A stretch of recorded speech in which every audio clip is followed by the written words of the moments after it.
que malo de la historia en realidad no era malo.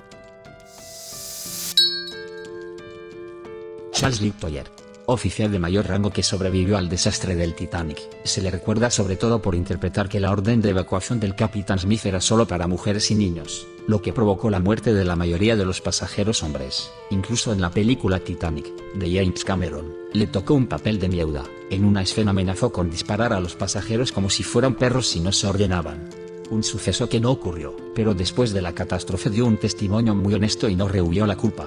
Fue él quien se planteó ante el tribunal, y dijo que habíamos sido imprudentes al mantener el barco a toda velocidad en un mar en calma donde los icebergs serían difíciles de ver. Posteriormente hizo campaña con el British Board of Trade y otras organizaciones marítimas para crear nuevas normas obligatorias, basar la capacidad de los botes salvavidas en el número de pasajeros y tripulantes en lugar del tonelaje del buque, realizar simulacros para que los pasajeros sepan dónde están los botes salvavidas y la tripulación sepa cómo manejarlos, instituir comunicaciones inalámbricas, por radio, tripuladas las 24 horas en todos los buques de pasaje, y exigir la transmisión obligatoria de avisos de hielo a los buques, normas que se siguen aplicando hoy en día. En mayo de 1940 se enteró por la radio de la evacuación de Dunkerque y saltó en su yate personal, el Sundowner, y salvó a 127 hombres. Era un hombre extraordinario. Litoyer también sobrevivió únicamente en la parte trasera de un bote salvavidas plegable, que fue arrastrado de la cubierta al océano al sumergirse la proa. Tuvo que salir del agua, que estaba a -2 grados, y subir a la parte trasera del bote. La frase de Jack en la película sobre que el agua helada era como 1000 cuchillos clavándose en su cuerpo era una cita de Litoyer. Tuvo que luchar por su vida para sobrevivir, porque había estado a bordo intentando sacar a la gente el mayor tiempo posible.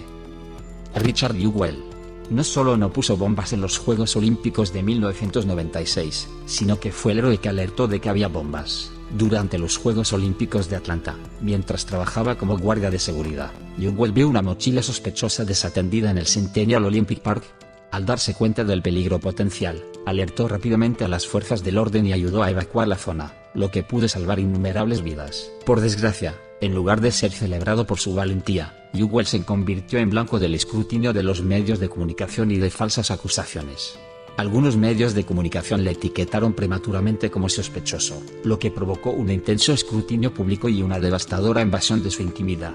El FBI le investigó, pero finalmente le exculpó de cualquier delito. A pesar de las dificultades a las que se enfrentó, las acciones de Richard Jewell aquella noche demostraron que era un auténtico héroe, y su legado sirve de recordatorio de la importancia de la vigilancia y la integridad frente al peligro. Peter Lustig, un popular presentador alemán de televisión infantil cuyo legado fue destrozado por Bild, el periódico sensacionalista más importante de Alemania, porque se negó a colaborar con ellos. Y se inventaron cosas sobre él, como que odiaba a los niños, etc. Y difundieron la noticia tan lejos que la rectificación, fueron demandados y obligados a escribir una aclaración, aún no había llegado a todo el mundo. Mucha gente siguió creyendo en la acusación, incluso después de su muerte, y es una pena que Bild arruinara sus últimos años y nunca recibiera un castigo por ello. Anne Boleyn. Ana intentó abandonar la corte cuando Enrique VIII se interesó por ella. Era un puesto por el que su familia había trabajado duro, y para el que ella se había preparado. Sin embargo, se retiró al castillo de Bell para escapar de su interés. Las cartas que se conservan del rey Enrique VIII muestran que continuó escribiéndole después de que ella se hubiera marchado, preguntándose por qué rechazaba sus regalos y no le enviaba respuestas. Se quedaba cerca, en casa de sus primos, e ignoraba sus amables negativas. Finalmente, viajó a Ever con una oferta de matrimonio. Ella aceptó casarse con Enrique y fue vilipendiada por ello. Sus contemporáneos intentaron pintarla como una seductora hábil y oportunista que cautivó al rey. En realidad, fue acosada sexualmente sin descanso. Es posible que guardara esas cartas para demostrar que no había hecho nada malo. Lo que mucha gente tiende a olvidar es que Ana era profundamente piadosa. Es probable que aprendiera a aceptar su destino, ya que le proporcionó la influencia necesaria para realizar el tipo de reformas en las que creía y, de hecho, es posible que desempeñara un papel importante en la reforma henriciana. Ana se convirtió en una de las dos esposas que Enrique VIII ejecutó. Una nueva y prometedora alianza se vino abajo cuando el emperador Carlos V del Sacro Imperio Romano Germánico se negó a ratificar su matrimonio. También tuvo un desencuentro con su aliado más cercano en la corte, Thomas Cromwell. Enrique ya estaba enamorado de la dama de compañía de Ana, Jane Seymour. Y lo más grave de todo, Ana no había logrado tener un heredero varón, En general, los historiadores coinciden en que las pruebas del adulterio de Ana fueron probablemente inventadas por Enrique como excusa para librarse de ella. Coinciden casi unánimemente en que la acusación de que tuvo una aventura con su propio hermano es totalmente inventada, a pesar de que le costó la vida a George Boleyn. Pronunció un apasionado discurso en su ejecución, declarando: «No confíes en la vanidad del mundo, y sobre todo en los halagos de la corte». Enrique se aseguró de que Ana lo pasara fatal encerrada en la Torre de Londres, donde se dice que pasó una noche inquieta antes de su ejecución. Dejó su cuerpo tendido en la plaza durante algún tiempo, ya que no se habían tomado las medidas adecuadas para su entierro. Y en su persistente resentimiento, trató de borrarla de la historia y de la corte. Se convirtió en una mujer difamada de la historia de los Tudor, que aún hoy fascina a la cultura popular, pero solo cuando se la interpreta como una intrigante seductora. Ella es quizás uno de los ejemplos más largos de slut-shaming a lo largo de la historia. Víctima de acoso sexual, fue una mujer piadosa y devota que juró no ser amante de ningún hombre, ni siquiera de un rey. Por el delito de no tener un heredero varón, murió y sigue viviendo como una burla mediática de su verdadero yo. Su última risa es que la niña no deseada que dio a luz se convirtió en una de las más grandes reinas de Inglaterra, la reina Isabel I. Enrique maltrató a sus esposas en su obsesión por un heredero varón, y en su lugar fue superado por una mujer. Me gusta pensar que esto fue un poco de karma para Ana. Alfred Nobel. La gente supone que inventó la dinamita para poder utilizarla como arma, le culpan de todos los millones de muertos en guerra desde entonces, y dice que es irónico que creara el Premio Nobel de la Paz. Provenía de una familia de mineros, y su padre y su hermano mayor murieron en accidentes con pólvora, así que quiso crear un explosivo seguro que no estallara si se te caía accidentalmente. Intentaba, literalmente, salvar vidas. De memoria, hizo campaña contra su uso fuera de la minería, y creó el Premio de la Paz para animar a la gente a adoptar una postura de paz y no violencia en las relaciones internacionales. Frederick II. También se le conoce como el engendro del diablo, por lo que es obvio que la gente no tiene buena opinión de él, pero en realidad fue un líder bastante decente para su pueblo. O bien no le gustaba al papa de la época y difundió rumores sobre él, lo que le valió el apodo, o bien simplemente quería las tierras que poseía. Fue odiado por cosas como tomar Jerusalén sin matar a nadie, y tener buenas relaciones con el mundo musulmán, haciendo de la Sexta Cruzada la más exitosa sin derramar ni una gota de sangre. La Iglesia Católica no podía tolerar algo así. Mónica Lewinsky. Era una becaria presionada por uno de los hombres más poderosos del mundo.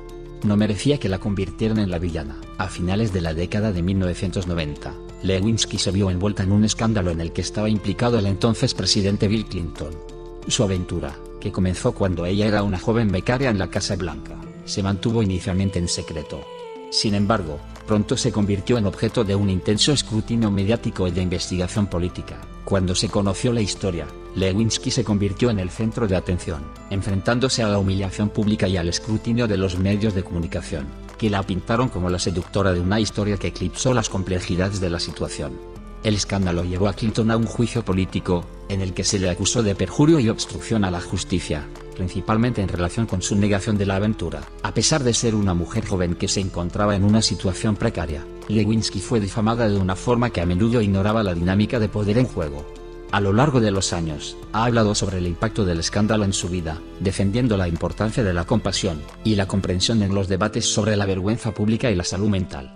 La historia de Lewinsky es un cuento con moralejas sobre las consecuencias del poder, la dinámica de género y los relatos a menudo parciales que aparecen en los medios de comunicación.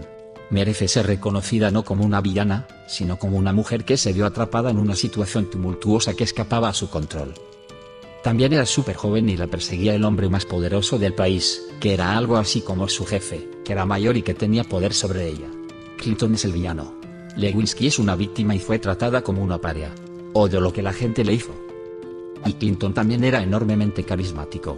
Todo el mundo habla de cómo Clinton podía hacerte sentir importante si te prestaba atención. Imagina que quisiera algo de ti.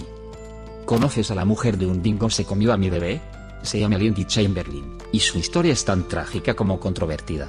En 1980, mientras acampaba con su familia cerca de Uluru, Australia, la hija de Chamberlain, Azaria, de 9 semanas, desapareció de su tienda. Lindy afirmó que un dingo, un perro salvaje autóctono de Australia, se había llevado al bebé. A pesar de sus afirmaciones, el caso se convirtió rápidamente en el centro de un intenso escrutinio mediático y de la especulación pública. Mucha gente dudó de su historia, lo que condujo a un juicio sensacionalista en el que fue acusada de asesinar a Azaria. En 1982, Lindy fue declarada culpable de asesinato y condenada a cadena perpetua, mientras su marido, Michael, permanecía a su lado durante todo el calvario. El caso dio un giro dramático años después, cuando aparecieron nuevas pruebas, como el hallazgo de los restos de Azaria en una guarida de dingos, que corroboraban la afirmación original de Lindy. Tras pasar casi 3 años en prisión, fue exonerada en 1988, y el sistema jurídico australiano reconoció oficialmente que un dingo podía efectivamente llevarse a un bebé. 2 años después de ser exonerados, los Chamberlain recibieron una indemnización de $1,3 millones por encarcelamiento injusto, suma que cubría menos de un tercio de sus gastos legales. Oye, siento haberte acusado de asesinar a tu propia hija. Fue culpa nuestra. Para compensarlo, vamos a darte menos de un tercio del dinero que gastaste intentando demostrar tu inocencia. De nuevo, culpa nuestra. Pero sin rencores, ¿verdad? Perder a un hijo es lo peor que puede experimentar una madre y padre, y que te culpen de esa muerte hace que el sufrimiento sea inimaginable.